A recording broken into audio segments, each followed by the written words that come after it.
This is Profiles. Thank you for watching Channel 31 Bent TV. I actually feel very honoured, in fact the whole crew does today, because we've got with us a Indian-Malaysian activist who's being jailed, who's being tortured, and he's in Australia actually attending a conference, or actually workshops with the Victorian Survivor Foundation Survivors. I don't know. Julian, we'll come to you right now. Julian Jayaseela, welcome to Australia. Thank you. Welcome for being here. Now, can we just go back to the ugly stuff? You were jailed, you were tortured in Malaysia under Mahathir's government. Yeah. Why? That was quite a long time ago. That was in 1988. It was an operation called Operation Lalang. I was working with the trade union, and I was doing quite a bit of work on workers' rights, as well as just organizing workers on issues around their rights and trade union stuff. And it was a huge operation, and I was picked up then under the Internal Security Act, which basically meant that I was a threat to the security of the nation. So... Okay, you were 25 years of age. Yes, there were two of you that were jailed. No, there were two trade unionists that were jailed. It was 102 people were detained, and from the 102, 48 of us got long-term detention. Yeah. Right. Now, the torture process, I assume it's the usual stuff that we know of. You've got to squat for a long time. Talking about the squatting stuff, tell us what they do with the match. One of the things that happened in torture is, they deprive you of food, and it's long periods of time. So, interrogation can take up to 18 or even more hours. So you're totally disorientated, and the whole process makes you really you feel really strange and disorientated. So one of the things they do is they sit you in front, and you're squatting on your toes, and the interrogator sits on the table, and he flicks a match at you with a match box, and he does that flick. And as you're sitting, you see the match coming to you almost like in slow-mo, in a huge match, and you try to avoid it, and as you avoid the match, and you topple over. And if you topple over, you get beaten up? Yeah. Sounds like a dance party. Sounds fabulous. Because I know you've never taken drugs because you're from Malaysia, but you did actually imply to me earlier it's like, taking drugs in some weird and wacky way. Yeah. Okay, don't do it at home. We don't really want to see, you get tortured like Julian was. Now, let's go back to queer activism days. Yeah. What's the group called? Big Triangle. Right. Yeah, it was set up in 1987 at a time when gay equal AIDS, that whole period. I was a group of people who had, of gay men, gay women, and a couple of straight women as well, and their supporters. They got together and they wanted to do a counseling line. So it was a very, very small group that basically gave out information on HIV and AIDS. So that's how they started. I got involved about 3 years after that, and made it basically into a community-based organization that provided all kinds of services to 6 different community groups in the country. Yeah. So it's very race mixed, obviously. It's from very Chinese, race mixed. Malaysian to Indian. Yep. And there's no issues about that. No. Well, just that the little I know. Obviously, if you're Indian, Malaysian, or Chinese Malaysian, you don't have as much equality as an perceivably indigenous Malaysian would. It might look like that. It might look like that if you're looking into the country, but I think I wouldn't consider Malaysia a racist country at all. I think they're racialistic in the sense that we're very conscious of race. We would call someone, the Chinese taxi driver, that Indian man at the pub. So we're very conscious of race, but I don't feel as an Indian man in the country, I don't feel discriminated against. No, I don't think that's really a problem. There are other issues around class and gender, of course, but not so much on race, yeah. Okay, and on that level, talking about the queer group over the Pink Triangle, what's the view about Caucasians? Phew.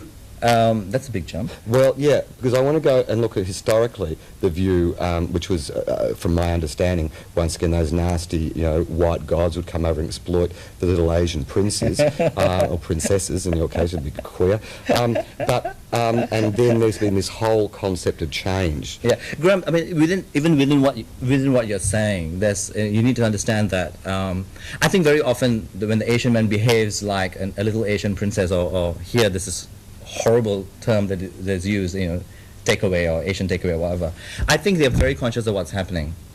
I think in a certain way they know what is happening. So it's not as if they're being exploited. I think you're using every edge you can to cruise, and they're using their Asianness to cruise. And I don't really see too much of a problem with that.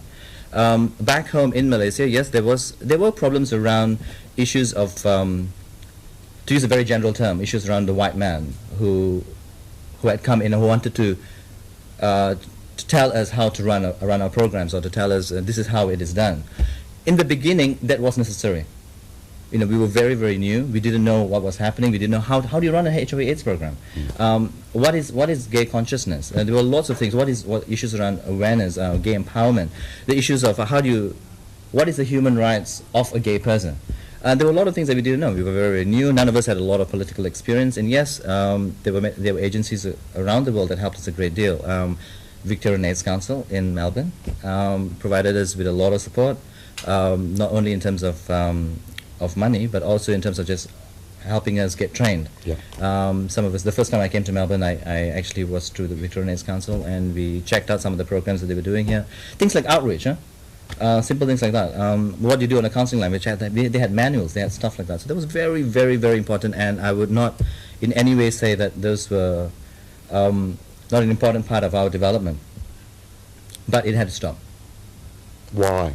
Because there is such a thing as being indigenous in your struggle. I think we had to get to a stage where we felt, well, these were really good material, but one of the phrases I used was we had the right to our own mistakes, or we wanted to create the wheel again. Yeah. And we had to do that. It was a difficult, painful process, and we had to do it. And that was something that many people didn't quite understand. What, over here, the corporations? Over here, it was very often the funding agencies were, of course, people from these countries as well, and who had a very fixed view on how you should run a program. I'll give you a simple example. One of the things we wanted to do was actually reach out to other communities.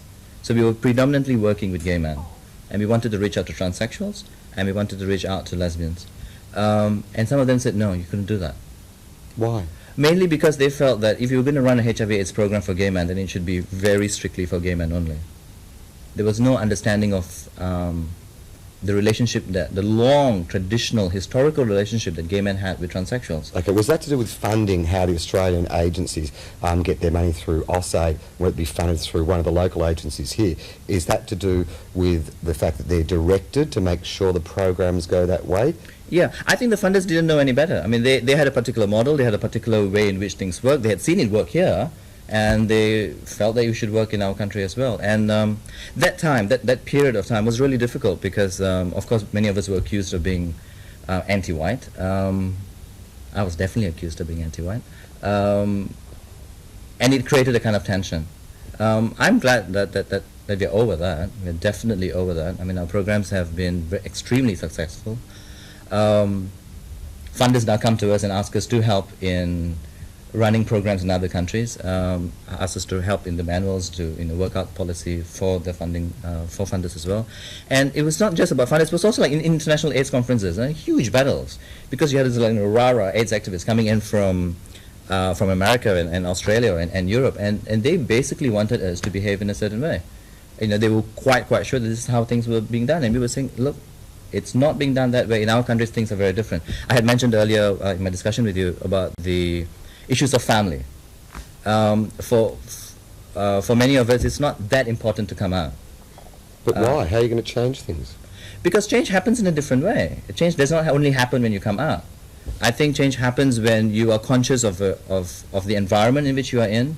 You negotiate and you deal with the problems that you are having within the context that you experience it, and you can change it, and it can happen. It has happened. Yeah, but it takes a lot longer. And during that time process, and we'll come back and argue about this later, that people like yourself get jailed and tortured because the change is not occurring fast enough. So I've just come back from Timor, where I've been working on the same kind of stuff, and I can understand and the Timorese view. At the same time, I don't like all the faggots getting bashed at the beats. So I'm actually with you culturally, but I'm afraid that it's going to take so long. Yeah, and maybe that's the price that we need to pay. I don't think we should look at the struggle and see which is going to be the fastest way in which to create change, but really which is going to be the most effective way in which change is going to take place. I'm glad you brought up the East Timor example, because that's classic. What's more important, is it gay empowerment or human rights? Is it that the struggle needs to take place within the context of the country itself? That the country itself needs to go through a period of change? Or should we just work within our own little communities and deal with the change within our communities? I feel we should not. I don't think it's just about gay rights. It's about the rights of sexuality, right? Gender issues are extremely important. That the country like Malaysia needs to be aware that young people are having sex. What? What, in Islamic society? Poof, this exists. Outrageous. I can't believe that. So you got to start. You're starting at different levels. What, a village without television, all you do is fuck? I don't believe that in the slightest, Julian. Keep going. Yeah. So you need to work around those contexts, and I think that's really important. And I'm really proud in the way in which a lot of the Asian groups have over the years made huge steps in actually changing what's happening within their societies, not just within their communities. Actually going in and talking about, say, the sexuality of women.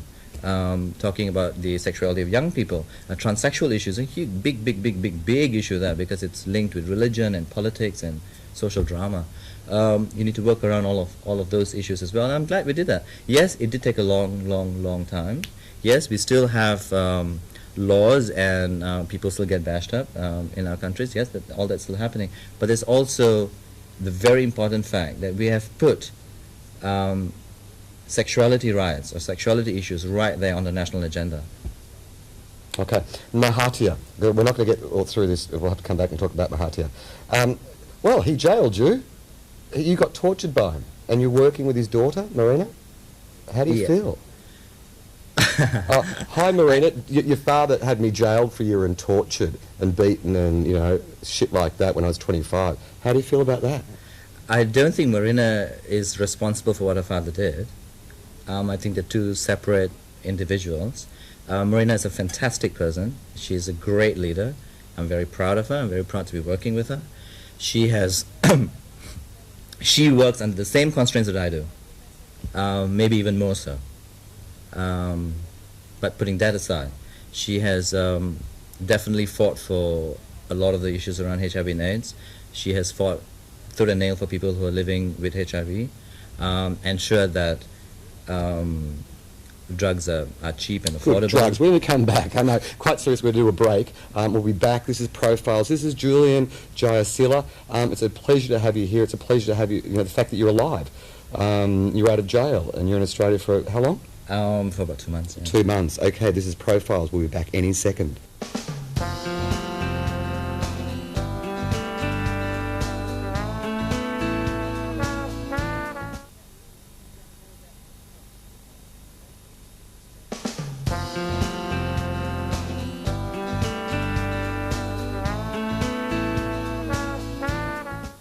Hi, this is Profiles. Welcome back. We've got Julian Jayaseela with us, who's a Malaysian activist and filmmaker. We've been through their stuff, being jailed, torture, like usual stuff. And we were just starting to talk about Mahathir, and we were talking about, I was asking you your views on Mahathir and working with Mahathir's daughter, Marina, and we just started to touch on the Anwar situation. Go on, tell us your position. You're living it. Yeah, of course it was terrible when Anwar got detained. Anwar was initially detained on the Internal Security Act, which meant he could be detained without trial. That's what you were detained under? Within a week, I think, if I'm not mistaken, he was then charged with sodomy. Did he do it? That's all right. We know he didn't. I don't know. Yeah. I really don't know. And I don't think that's the point. Yes. The point is he was detained under for sodomy. Which put us in a really difficult spot. I think it was the first time that we really, within the organization, had to look within ourselves and see whether the strategies that we were using, which were mainly non-confrontational and very consultative, was working in this context. On one hand, it did seem that the Anwar's arrest was very much politically motivated. Mahathir didn't want Anwar around, and therefore he got detained. On the other hand, there was this issue around sodomy, and what would an organization that professes to work on issues of sexuality, what do we do? Do we go out in support of Anwar? Do we keep quiet? So it was a very difficult time for us. We actually initially decided just to keep really quiet. Why? For your own safety and security? It was really because of our own safety and security. We felt that the programs, we were very much a community-based organization, and that if we got into trouble with the authorities, who was going to do the work? So we had got into that trap after 10 years of working, we had a huge amount of people working for us. We were providing services to almost 2,000 people a month. We couldn't afford to give that up. And then what happened was a group of pro-Mahathir supporters, including a member of parliament, launched a group which basically was, it was called, can't remember now, PASRA, that's right, PASRA, which was the People's Movement to Stamp Out Homosexuality. And they had a huge meeting, and they elected a committee, and basically what they were going to do was to stamp out homosexuality in the country. When they did that, we felt, okay, that was something that we needed to stop. And so here again, we used, or Marina came very much into the forefront of that struggle, of that particular action, and got them deregistered and said that their meetings were illegal and that they could not continue functioning. So the PASRA got completely wiped out. Excuse my ignorance. I mean, I met her when she was over here for ICAP very briefly and stuff, and here am I talking to Mahathir's daughter, who's this amazing HIV activist, that's right, internationally renowned. That's right. And she's the daughter of this man that's just jailed his opposition member. I'm trying to get you to make a personal statement. Having been jailed under the same act by her father, what do you say to her? You just say you're a separate identity?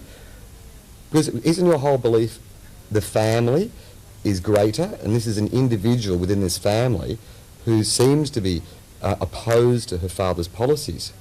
Yeah. The very fact that you have you've been able to see that, I mean, the family is really important, and this is the whole issue around, of course, that I could not, of course, attack Marina for what her father has done, because the family is really important. It would be attacking her in a rather personal way, and I didn't feel I had any right, or I didn't even feel a need to do that. God, you're a better person than I am, I've got to tell you right now. Because most probably she also would have felt that some of the things that her father's doing is not completely okay. But you know, there were also at the same time two quite separate identities. Plus there was the issue of strategy and politics, and you know, all these things come into question as well when you deal with it. Yeah. Now can I get into the dirty part of the world? The gay Asian scene. I mean, you're KL based? That's right. What's it like? I mean, there's a shitload of bars. That's right. But it's still illegal? This is what we used to be like only, I don't know, 15 years ago or something like that. There are a couple 20? of... Something like that. Yeah, there are a couple of clubs. It's a really nice scene. It's a lot of fun. It's very safe. It's very healthy. Safe? Condoms? Oh... Well, yeah, you hit a spot there. I still feel that although we've come a long way, we've come a really long way in ensuring that messages around condom use is you know, people know about it and it's out there, but I still feel, especially when I come into Australia, and you know, you just go to the bar and you're ordering beer and there's a bowl of condoms there, and I just wish that could also happen in Malaysia. Well, we haven't got to that stage yet, and I think that's where we need to go.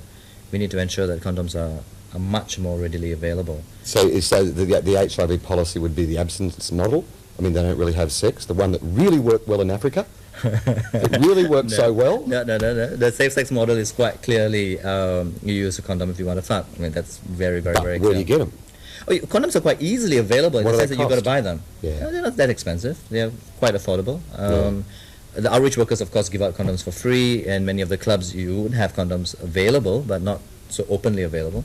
So it is there. and people do use it and do pick it up.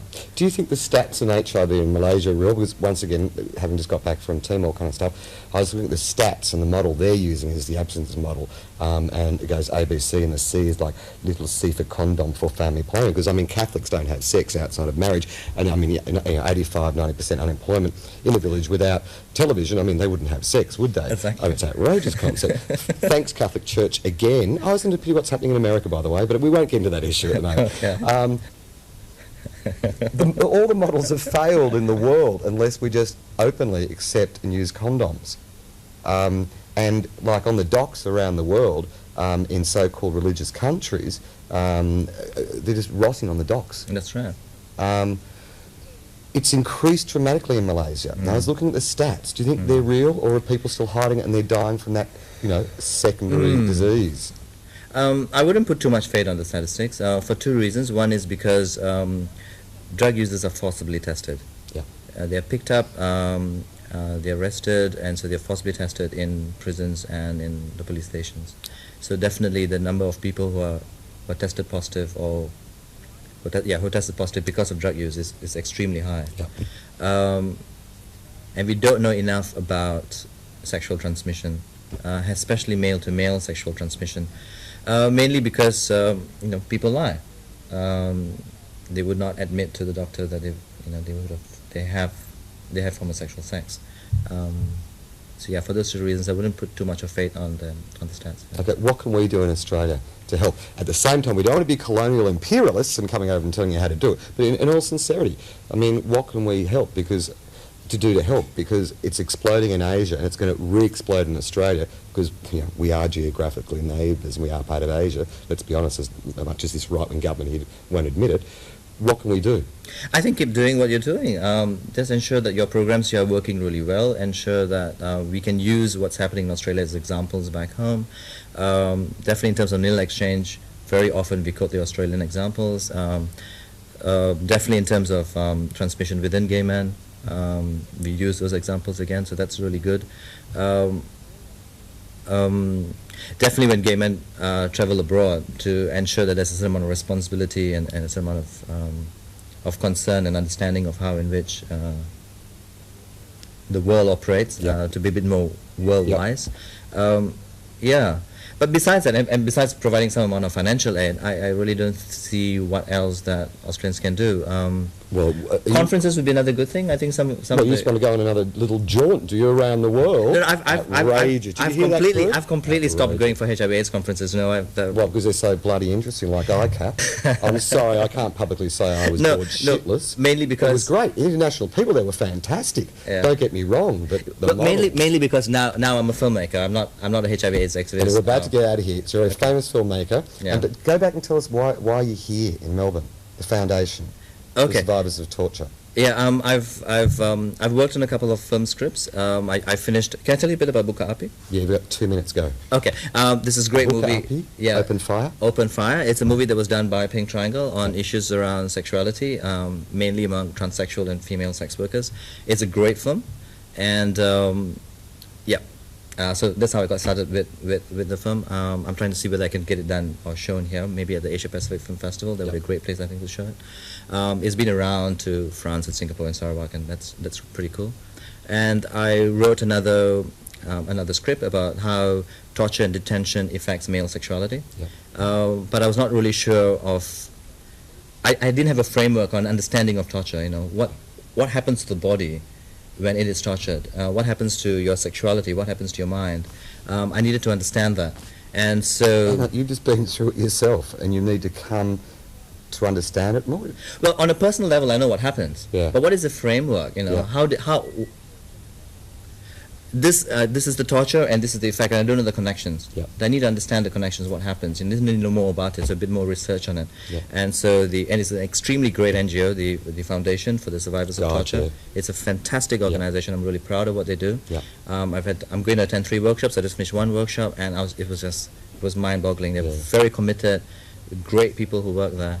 And so hopefully I'll get a bit more information so I can finish writing that script. The classic situation, people don't realise in Australia how many refugees arrive having been tortured Most of them have been tortured. That's right. Even to get here is pure torture. Yeah, that's and to go right. through this crap and then get interned in Australia in a concentration camp. Mhm. Okay, so you're coming back with another film in the future? Yes, I will. And it's about it's about issues of torture and male sexuality, and I think that's the area in which I'm really interested in. I want to see what go a bit more and a bit more deeper into it and see how that affects what are the effects of that on a person's sexuality. Yeah. Okay, and before I go, Paul Harris is a radio station Triple R in Melbourne, which we completely support, community radio. He always ends the interview conversation with, "What film have you seen? Like your favourite film? What have you seen? We want to suss you out." Go on. What have you seen that you like? What have I seen that I liked? I've seen a lot, really a lot. I love Japanese film, so I've seen quite a bit of that. I saw one on the plane coming here. It was a fabulous film around ping pong. Ping pong. Yeah, You're it was such a gay boy. You It really was are. so cute. It was this whole family that played ping pong, and the whole objective of that game was not to win, but to see who could actually strategize the longest, who could actually just keep going the longest, which was really cute. I think a whole new take on winning and losing. Julian, we're out of here. We'll talk film in a minute.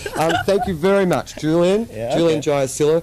Welcome to Australia, and look, keep doing what you're doing. It's cool. Thanks, as. Graham. It was This really has been nice, yeah. A pleasure. God, Thank it's you very our much. pleasure. This has been Profiles. We'll see you again on Channel 31.